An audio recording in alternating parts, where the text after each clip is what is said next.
Opposition, Kemi Badenoch. Mr. Speaker, can I take this opportunity to welcome the release of hostages, including Emily Damari, from barbaric captivity?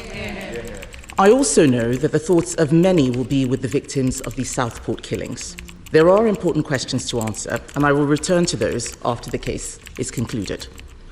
Between 2009 and 2022, the OECD found children in England rose up global league tables in maths, reading, and science. Conservative government action means English schools now top the Western world at maths and reading.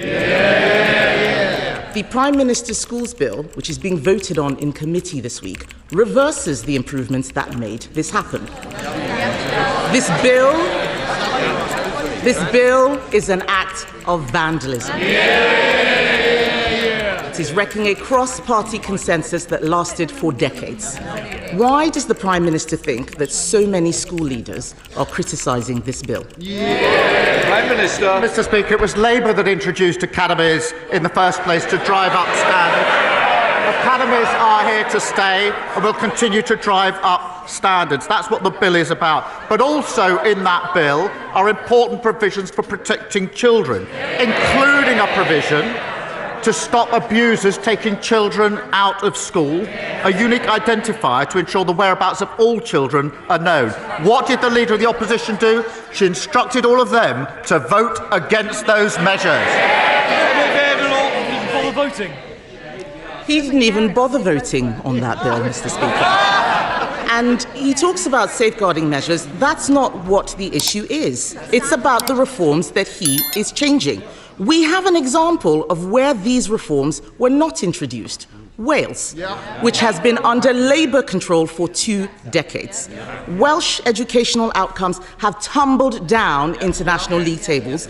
Poor children in England now do better than wealthier children in Wales. This bill denies children the guarantee that their failing schools will be turned into a better academy. It is an attack on excellence, it is an attack on higher standards, it is an attack on aspiration. This bill is the worst of socialism, Mr. Speaker, and isn't it deprived children in England who will pay the price? Mr. Speaker, as I said, we introduced academies, we're committed to them, we're driving standards up. But this bill is important because it also sets up breakfast clubs for the very children that she claims to champion. It limits the expense of school uniform and it puts in place vital protections for children. She has to answer the question, why did she instruct all of them to vote against child protection measures?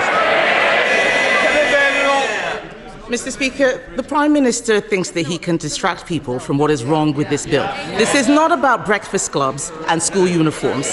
Teachers and parents will be horrified at just how bad this bill is. Even his own MPs may not realise it, but the bill will cut teachers' pay. It cuts pay for 20,000 teachers. His education secretary says there is not a ceiling for pay. They're all shaking their heads. They clearly haven't read the bill. She hasn't read the bill either.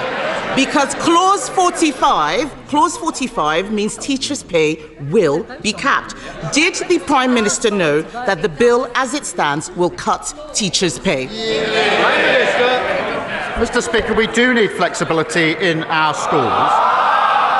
And if she'd hopped off social media for a while, she would have seen the amendment that was put down this morning to achieve that end. But she says this bill is not about child protection. We had a young child killed who was taken out of a school by an abuser. This bill closes that gap. That is urgently needed. We have children who have not gone back to school since COVID. This bill closes that gap. She can make her points on academies, we can debate academies, but to vote against the bill is a disgrace on all of them.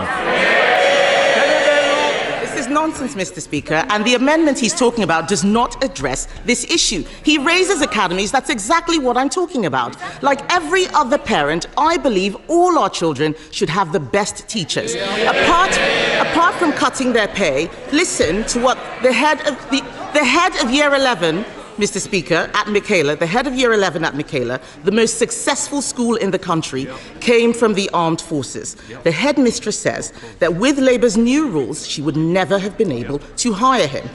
Those are the academy freedoms I'm talking about. This bill would have blocked that veteran from teaching. The bill implies that doctors are not sufficiently qualified to teach biology, that Olympic medalists can't teach PE. Why is the Prime Minister closing down routes into teaching when we should be opening up more?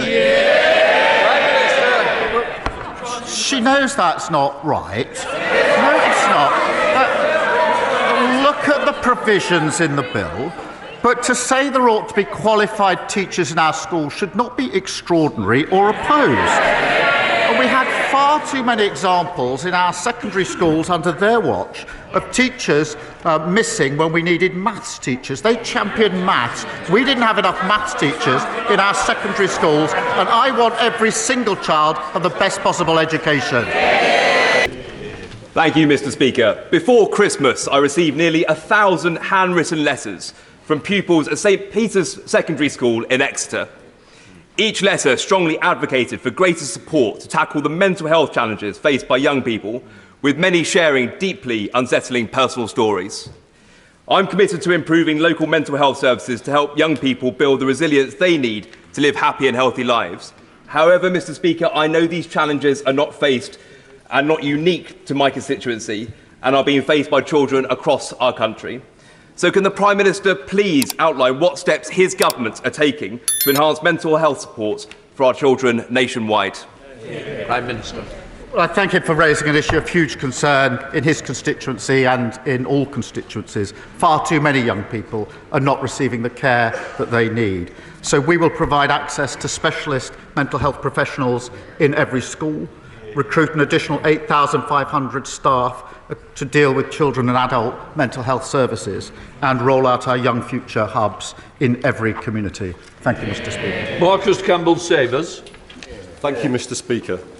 My right honourable friend will understand the importance of farming to the economy of my constituency in Penrith and Solway and Cumbria as a whole.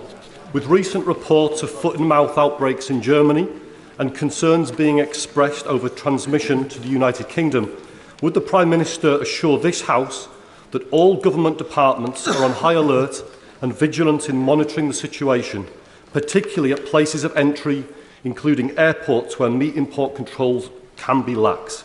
We must avoid the disaster that this would bring to UK farming. Prime Minister.